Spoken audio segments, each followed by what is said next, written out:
Nos encontramos en la biblioteca de la ciudad de La Baulalle para dar inicio a este ciclo denominado Nuestra Literatura. La Biblioteca Popular Juan Bautista Alberdi y la Municipalidad de La Baulalle, en forma mancomunada, presenta un ciclo de entrevistas. Hoy, Graciela Ullate.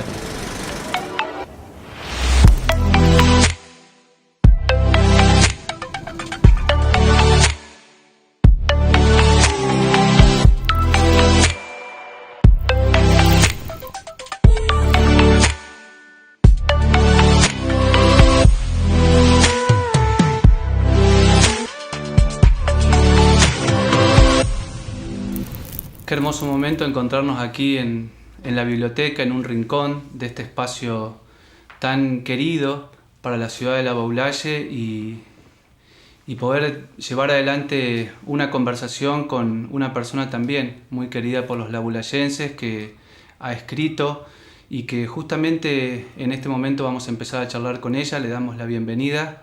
Graciela Ullate, ¿cómo le va? Muchas gracias, Nacho, por invitarme. Sí, yo quiero mucho esta ciudad y a esta biblioteca. Y bueno, vos preguntame lo que quieras, yo si puedo te lo voy a ir contestando. Me honra que me hayas tomado como ¿no es cierto?, como una referencia de los escritores de La Baulalle, aunque acá hay muchísimos, ¿no? Es cierto, estamos enmarcados en este ciclo que se llama Nuestra Literatura, que seguramente va a tener otros exponentes. Empezamos con vos, estuvimos releyendo tu obra y me gustaría empezar por ahí.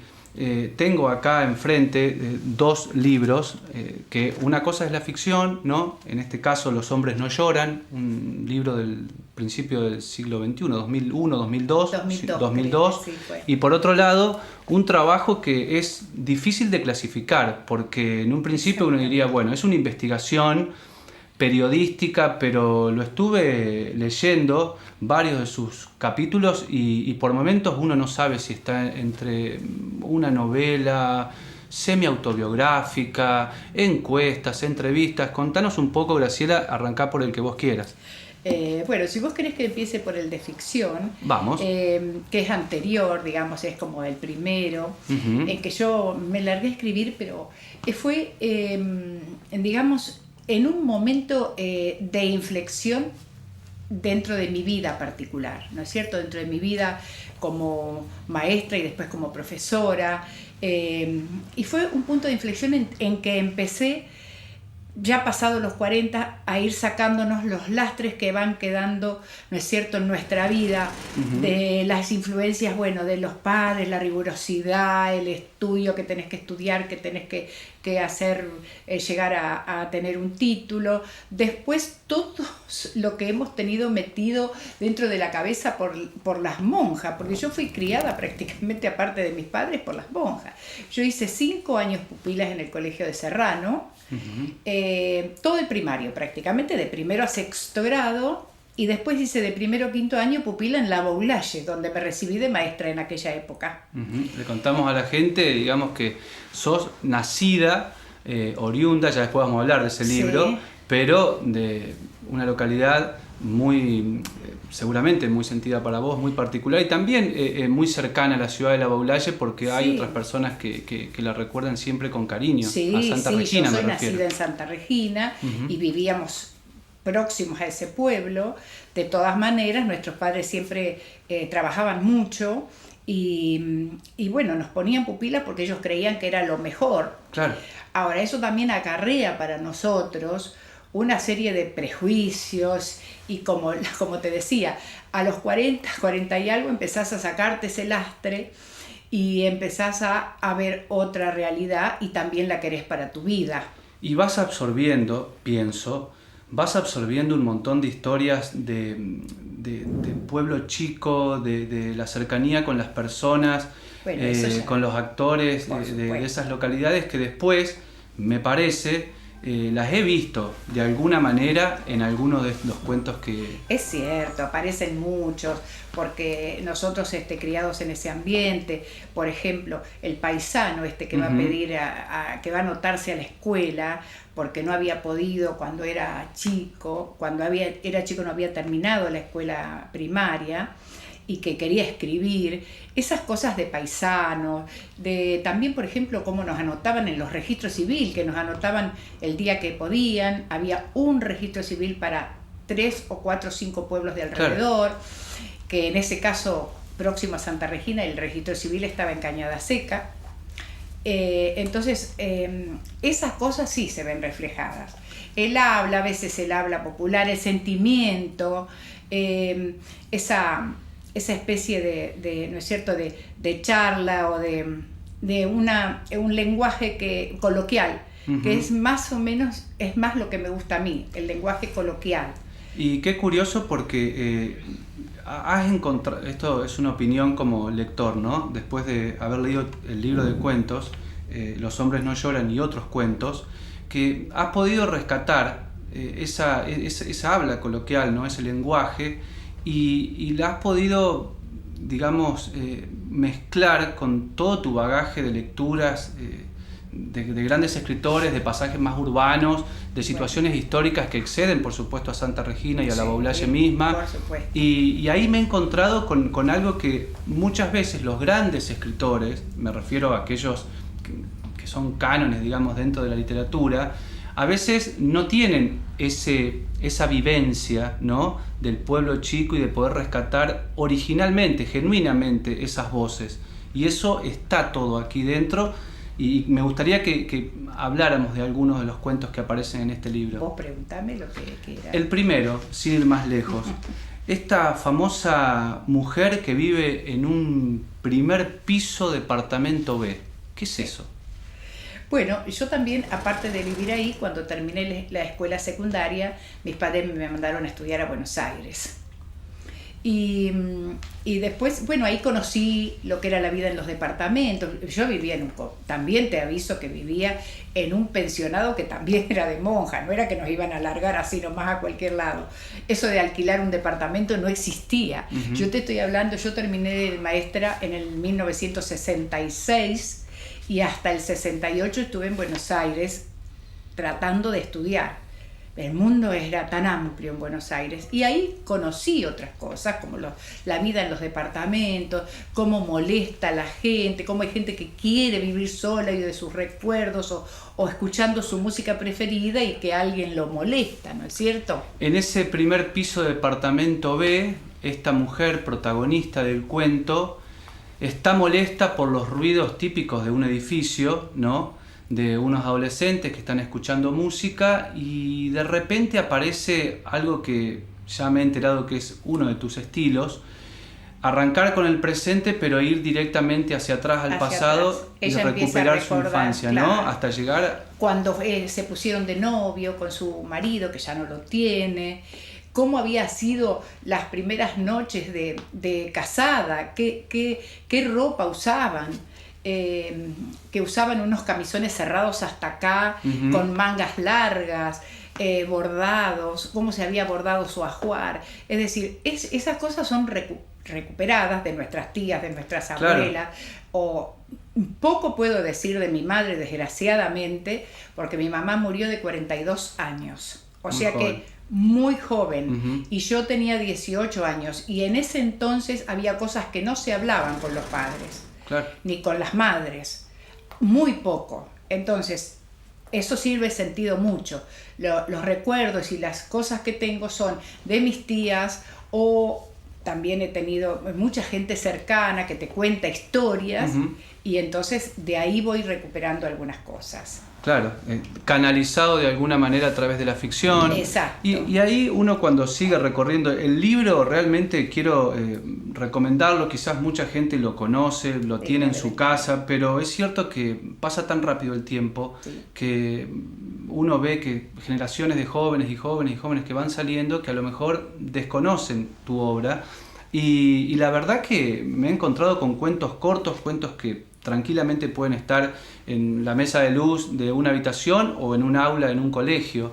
Por ejemplo, hay acá un tal Lucas Martínez, que es el nombre de un... Lucas Martínez, no se llama un tal, se cuento. llama Lucas Martínez. No, pero uno hace referencia al tal Lucas, ¿no? Te fuiste a Cortázar.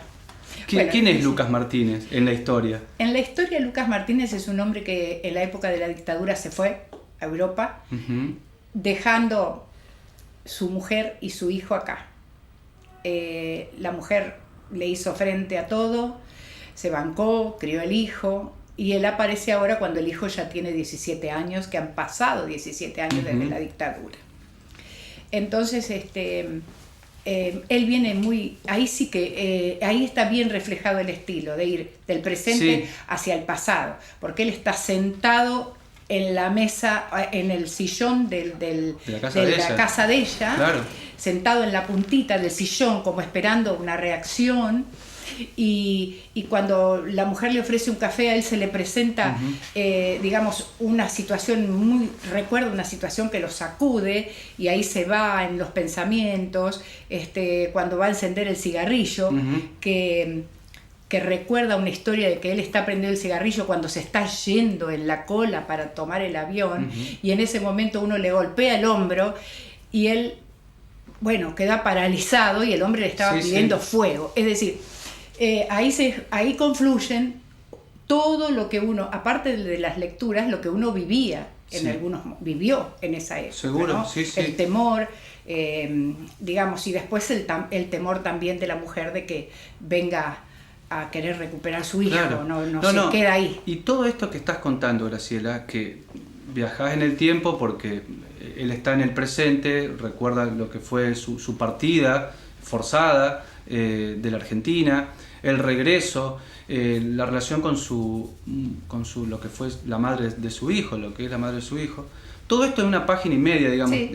Se pueden ver en tus cuentos, digamos, una gran cantidad de información, pero de manera fragmentada, algo así como un poco de Hemingway, me pareció notar ahí, ¿no? Que es un estilo, ¿no? El estilo del iceberg, de tener un montón de cosas abajo sin necesidad de decirlas. No, claro.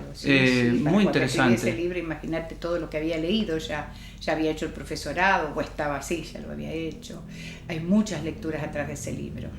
Vamos a hablar de lecturas en general, de tu formación, de tu camino lector, que es una frase tan linda que uno va haciendo a veces sin darse cuenta, pero que lo marcan más cuando escribe. Totalmente.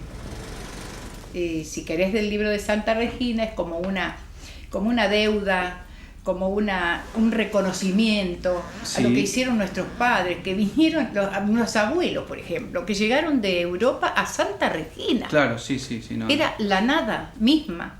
Y ahí fueron, y bueno, después nosotros vivimos ahí hasta que fuimos grandes, alrededor del pueblo, y era una experiencia como los chicos que corretean, viste, ahora en la vereda, y el chico que juega la pelota. Nosotros éramos todas mujeres, jugábamos, íbamos a las casas de unas amigas, y de una amiga especial que todavía la conservo, por supuesto, y bueno, los padres eran amigos de los padres, y ya un día se decidía, la semana papá iba todos los días a comprar cosas y a esperar el diario que llegaba en el tren de la tarde. Había 2 trenes por día que iban y venían a Buenos Aires. ¿Qué habitante de Santa Regina no tiene este libro? No, lo deben tener todos, porque yo creo que hice una segunda edición. Una segunda edición, porque bueno. La primera en realidad la dejé en la biblioteca de Santa Regina. Claro.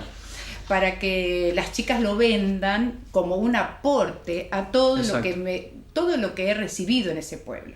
Yo pasé a contarle a mi pareja, que es, digamos, hace 20 años con la que estoy, y él me escuchaba hablar de Santa Regina y Santa Regina. Decía, ¿cuándo me vas a llevar? Y justo lo llevo a Santa Regina un día que era feriado. Claro. Entonces estaba todo cerrado, o sea, un pueblo que ahora tiene 500 habitantes.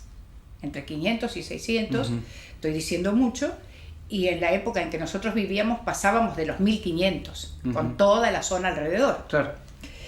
Y pasamos un día feriado y hablo con la bibliotecaria justo, que es una prima nuestra, y entonces le digo, ¿qué pasa ¿qué tenés de...? Dice, te voy a mostrar la biblioteca porque es lo más hermoso que tenemos ahora, que recién estaba totalmente remodelada y con un mobiliario espectacular y una cantidad de libros que no te podés imaginar.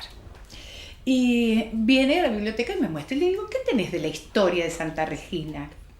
Y me dice, mira, y viene con una caja así, de esas que uno pone cosas, archivos, abre la caja, y te lo digo con una emoción porque me dio en ese momento una ternura, una emoción, dice, tenemos esto, y abre la caja y son todos documentos sueltos. Por ejemplo, un documento de Villegas de cuando se había creado, por decirte algo, la biblioteca. Otro documento donde se había creado la primera escuela.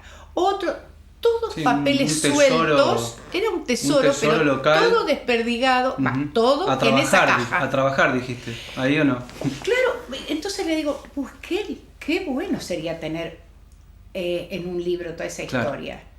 Bueno, pasamos el día, fuimos a almorzar a un lugar que había para comer, que nos habían abierto para nosotros, porque en realidad es un pueblo donde solamente el comedor, ahora puede ser que haya uno o dos, no lo sé, en este momento, ¿no? Y así que fuimos a almorzar y todo, y cuando salimos me dice, Carlos, vos tenés que escribir la historia de tu pueblo. Y le digo, sí, la verdad que me dio ganas. ¿Y lo hiciste? Sí. Y lo hiciste. Me y acá fui está hasta el pueblo. Una amiga, esa misma amiga siempre me prestó su casa, que justo la tenían desocupada porque había muerto su mamá y ella estaba también en un momento muy bravo de su vida por esta pérdida, y me dijo, mejor que vos nadie la va a aprovechar. Y así que te digo, yo todo lo que te hablo de mi pueblo te lo hablo con una cierta emoción porque así fue. Y esa emoción está acá en el libro, se nota, y está en la biblioteca también. Por supuesto, historia, vivencias, testimonio de Santa Regina. Claro, y cuando lo terminé fue un impacto duro. Ahí me lo vas a contar, porque además te quiero preguntar este vínculo, porque la biblioteca de Santa Regina tiene un lugar especial acá y utilizaste una entrevista que me parece que es la única que aparece en el libro, por lo tanto nos vamos a meter en ese método, digamos, para recolectar información y en la institución, biblioteca. No la de Santa Regina, la nuestra, porque sé que tenés una historia muy particular ahí. Sí, por supuesto.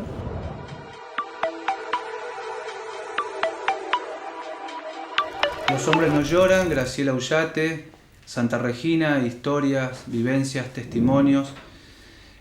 También, además de escritora, sos una gran lectora. Todo el mundo que te conoce sabe esto, no es ninguna novedad. No. Y me gustaría saber, Graciela, que nos cuentes qué significa para vos volver a la biblioteca y qué significa la biblioteca Juan Bautista Alberdi en tu formación. Esta biblioteca para mí significó una apertura de puertas hacia la lectura del mundo. Yo te dije que estuve pupila en el Colegio San José desde el 62 al 66. A partir del 64, lo tengo muy claro porque sé cuándo me recibí, no es que lo fui. A partir del 64 la tuve de profesora Anita de Manabela. Anita Casale. Anita Casale. Y ella fue la que me introdujo, o sea, yo la biblioteca como espacio físico no la conocía, porque yo los viernes me iba a mi casa. Pero sí sabía lo que era una biblioteca porque ya en el Colegio de Serrano teníamos una super biblioteca que leíamos bastante. Pero ya estaba más dedicada a otras cosas. Ya cuando llegué acá y me iba los viernes, sábados y domingos y me gustaba leer, le dije, señora, ¿me podría dar algo para leer? Bueno, y ella me empezó a dar 2 libros por fin de semana cuando yo me iba a mi casa, que era cada 15 días, no recuerdo bien. Ella me daba libros, por ejemplo, Al este del paraíso de Steinbeck, que es un premio Nobel. Los 2 primeros libros que me dio fue Al este del paraíso de Steinbeck y La piel de Curcio Malaparte. O sea, ella me lanzó, como quien dice, me largó a una pileta de agua helada, porque yo esta escritura no la conocía. Además, todavía no estábamos metidas en la literatura, porque era tercer año, teníamos 15 años, andábamos en el paveo, ¿no es cierto?, en el pavoneo de los chicos y de las chicas. Pero mi objetivo, siempre fue la lectura. Me encantaba. En casa papá compraba algunas revistas donde él se informaba, compraba el diario todos los días, entonces sí iba a las secciones que a mí me gustaban. O sea que no solo es el vínculo con la institución, sino con Anita. Con Anita, claro. Anita todos los sábados, cuando yo me iba, los viernes que nos íbamos a casa, ella me acercaba 2 libros. Por ahí yo no entendí nada. Por ejemplo, claro. La piel de Curcio Malaparte, ahora que me haces acordar, me la voy a leer de nuevo, porque ya no me acuerdo. Además, ¿sabés lo que me faltaba a mí? Por ejemplo, que ella era una adelantada para la época. ¿Qué vamos a decir? Yo lo físico de la biblioteca recién cuando fui más grande, pero en ese momento lo tuve a través de Anita. Ese libro ya no me acuerdo, y en el momento no lo entendía, porque me faltaba el conocimiento de mundo, claro. O el conocimiento de más literatura como tenía ella.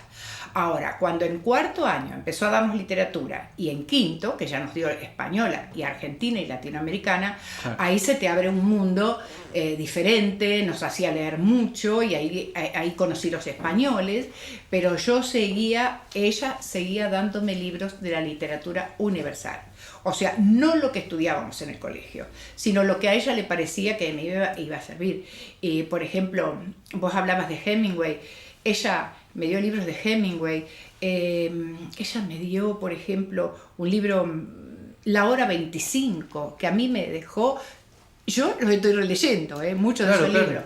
¿Por qué? Porque así fue la relación de la biblioteca en un principio. Uh-huh. Y después no quiero dejar pasar sin decir lo que significó la biblioteca para nosotros cuando empezamos el profesorado del Lefebvre. Uh-huh. Porque yo el profesorado de lengua y literatura lo hice en el Lefebvre, sí. Cuando ya tenía 40 años. Mira, yo cuento así los años. En el profesorado cumplí 40. Es una 40, buena manera. En el profesorado cumplí 40 y en la universidad cumplí 50. Y sí. Después ya me jubilé, no, pero de todas maneras es decirle, siempre hay tiempo, ¿no? Pero por otro lado, vuelvo a la biblioteca, ahí fue impagable el rol de la biblioteca.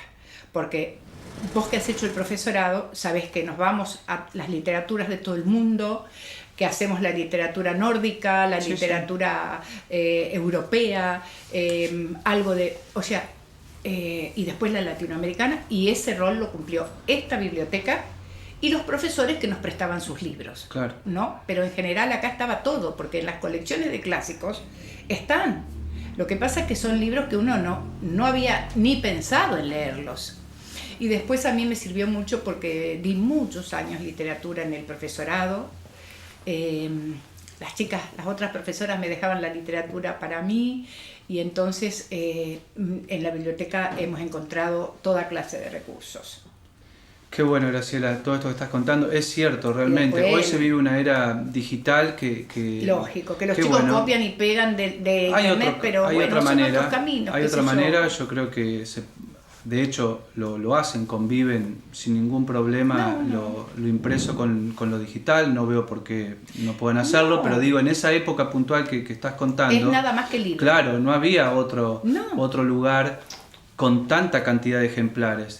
Entonces, claro. Y era una lucha, ¿viste? Venían y dos, la suerte de dos. tener y la suerte de tener a una bibliotecaria o a una persona encargada que conozca del tema. Sí, que conocen, sí. Que sea como una guía. Un lazarillo, si querés, casi, ¿no? Exacto. Hablando de literatura. Sí, qué una bueno. Guía. Sí. Ha sido la primera relación con la biblioteca se la debo a Anita Casale. Y luego ya con el profesorado fue, ya era como nuestra casa la biblioteca, ¿me entendés? Vos sacá esto, claro. Y yo saco el otro, y traelo, y lo traíamos y devolvíamos 2 y sacábamos 2, y ya le decíamos a los alumnos después, saca uno vos y otro vos, porque acá siempre ha habido un buen caudal de libros. Hemos encontrado de todo lo que no imaginábamos. Uh-huh. Sí, bueno, justamente en este momento se está haciendo como una especie de, no sé si de inventario es la palabra, pero por lo menos se están tratando de rescatar y contabilizar absolutamente todo, y hay más de, si no me equivoco, 40.000 textos entre libros, revistas, de todo. Bueno, acá, sin más lejos, se han acomodado algunos, un Quijote antiguo, la revista Proa en su edición completa. Está bien. Por ejemplo, un libro como el de Milton. Claro, el Paraíso Perdido. Para el Paraíso Perdido sí, de Milton, sí. y acá estaba. 1600 y pico. Sí, Sí, te puedo sí, decir bueno, pero sí es verdad. Bueno, y acá nuevamente, casi como, no digo cerrando una historia, porque No, la porque literatura siempre no queda se bien, cierra, no. obviamente, pero quedando vos dentro de la biblioteca con tus libros, ¿no? Porque están allí en el espacio de lo Bien. local, de lo regional, y me parece que después de esta entrevista va a empezar a salir aún más, creo. Ojalá.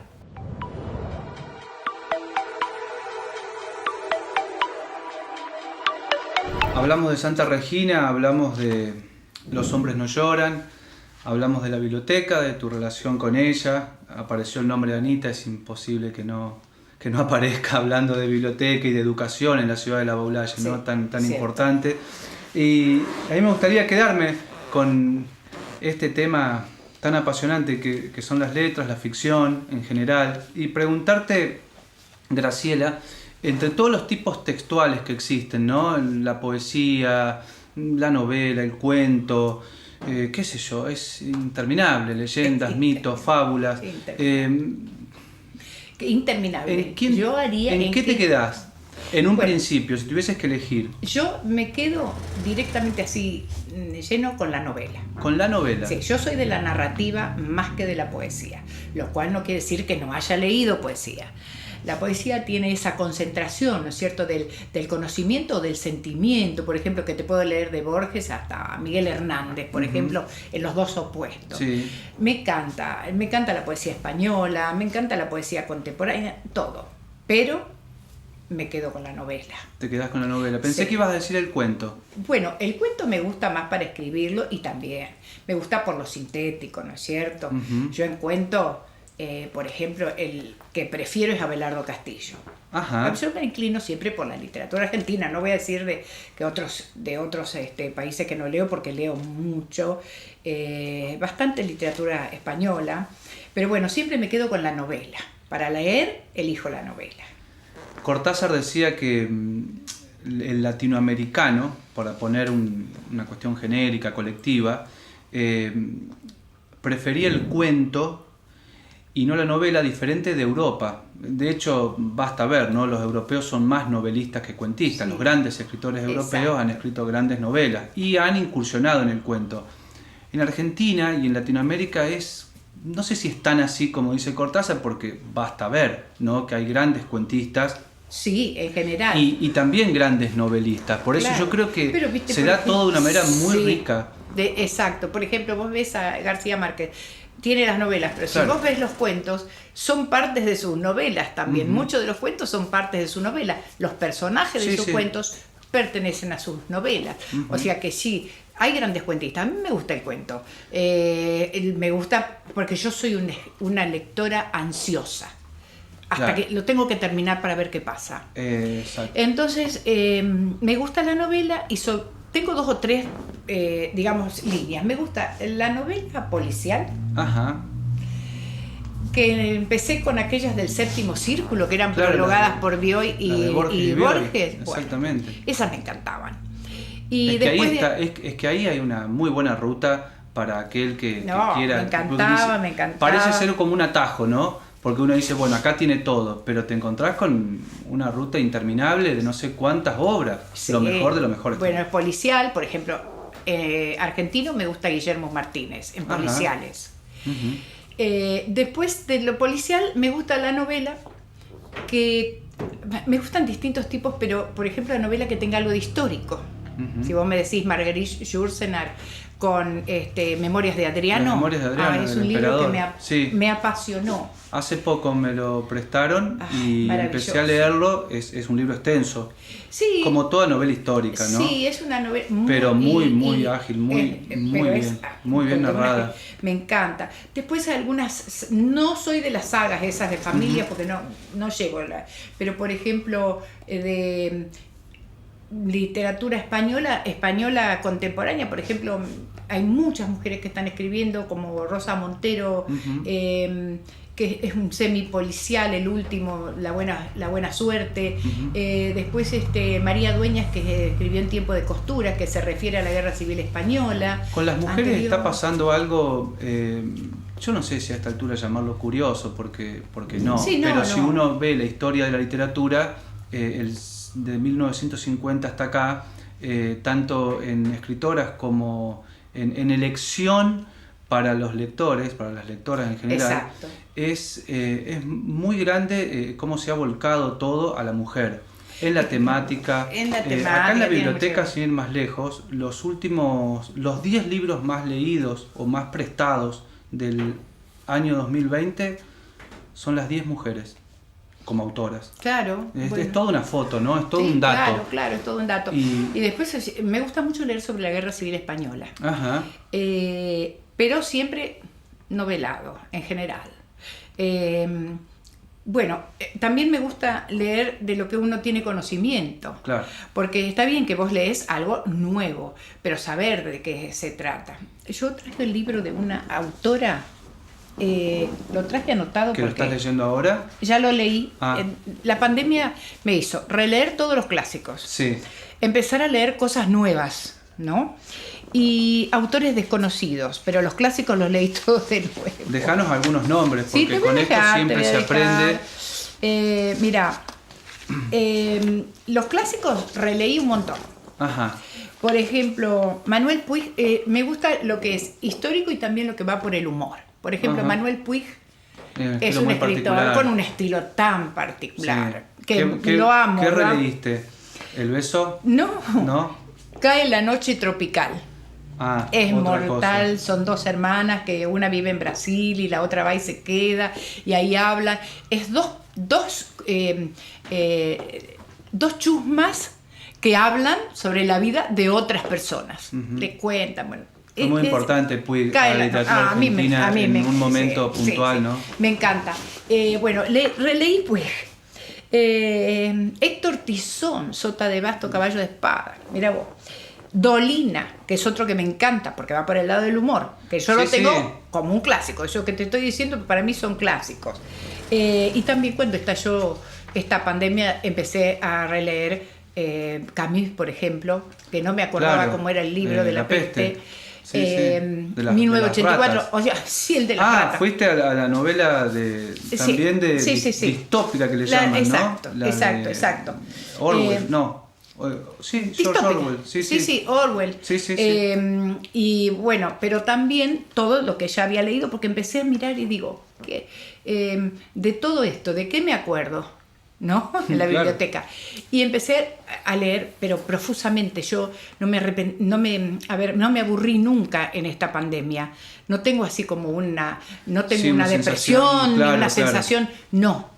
Más que nada porque también estamos en una ciudad pequeña que podemos hacer algunas saliditas, decimos, tomamos pero un me café. Parece que eso que estás contando, Graciela, le pasó a mucha gente que ya de por sí, independientemente de los libros, de la relación con los libros, tiene un vínculo estrecho con la música, con el cine. Encontró en la pandemia, tal vez obligado por una cuestión de que no podía salir o lo que sea, pero que ya lo venía haciendo en su tiempo, la posibilidad de aumentar ese vínculo. Lo que pasa es que uno redobla, ¿viste? La lectura para mí fue fundamental. Yo leo y escribo con música clásica, que ahora ni siquiera tenés que poner el CD, porque tenés el canal de música clásica que es bello, y escuchás esa música y vas leyendo o vas escribiendo, porque también este año algunas cositas. Contame qué trajiste ahí.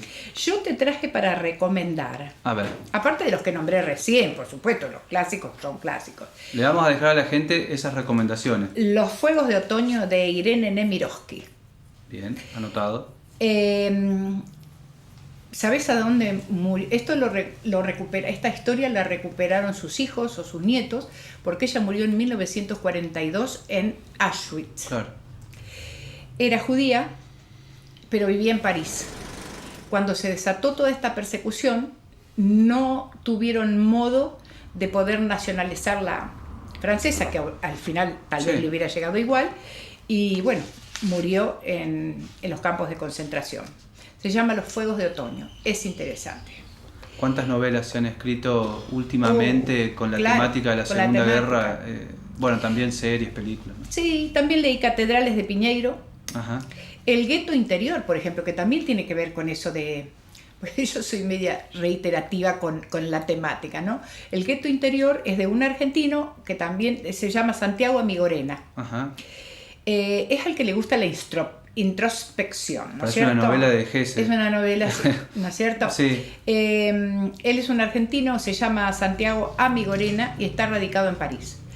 Tal vez a la gente que le guste la novela más agradable o más llevadera es un poquito No pesada, sea la es mejor pequeña, novela, no sea, pero tiene está lo bien. suyo porque es un género interesante. Y sí, aparte ¿No es cierto? todo lo relacionado con el existencialismo o esas cuestiones, esos Exacto. rutas interiores yo creo que desde la Primera Guerra Mundial hasta acá Claro. no han dejado de salir esos vendría textos. a ser un hombre contemporáneo que recorre la vida de sus padres y sus abuelos que han muerto en la Segunda Guerra Mundial, ¿no es cierto? En los guetos Sí. y, o en las cámaras de gas. Sí, en los y campos. él está como, ¿cómo te diría? Atribulado y apenado por decir que no hubiera podido hacer nada por ellos o que a él no le pasó nada y sin embargo sus padres tuvieron esa muerte. Bueno, Es un libro, pero, un libro complejo es también. interesante y también habla de este abanico que has decidido recorrer, Sí. no solo en la pandemia. Graciela, Después La Buena Suerte la de buena- Rosa Montero, que es la última que ha sacado ella, creo. Ujú. Creo que es la última. Bueno, Graciela, hemos hablado un poco de todo, siempre es corto el tiempo para hablar Sí, de esto me lo traje literatura, anotado. de novelas, de cuentos y demás. La Sí. podemos seguir fuera de cámara, por Sí, supuesto, y seguro. estoy seguro que la gente de alguna manera vendrá a Los hombres no lloran, y si hay un habitante de Santa Regina que no tiene este libro, estoy seguro que verá tu entrevista y lo tendrá pronto. Muchísimas gracias. Esto fue el ciclo que empieza con Graciela Ullate, que empezó con Graciela Ullate, denominado Nuestra Literatura. Es un ciclo que la Biblioteca Popular Juan Bautista Alberdi, conjuntamente con la Municipalidad de La Baulalle, está llevando adelante para toda la comunidad. Bueno, yo quiero darte las gracias por tenerme en cuenta. Un placer. Y bueno, gracias. Muchas gracias.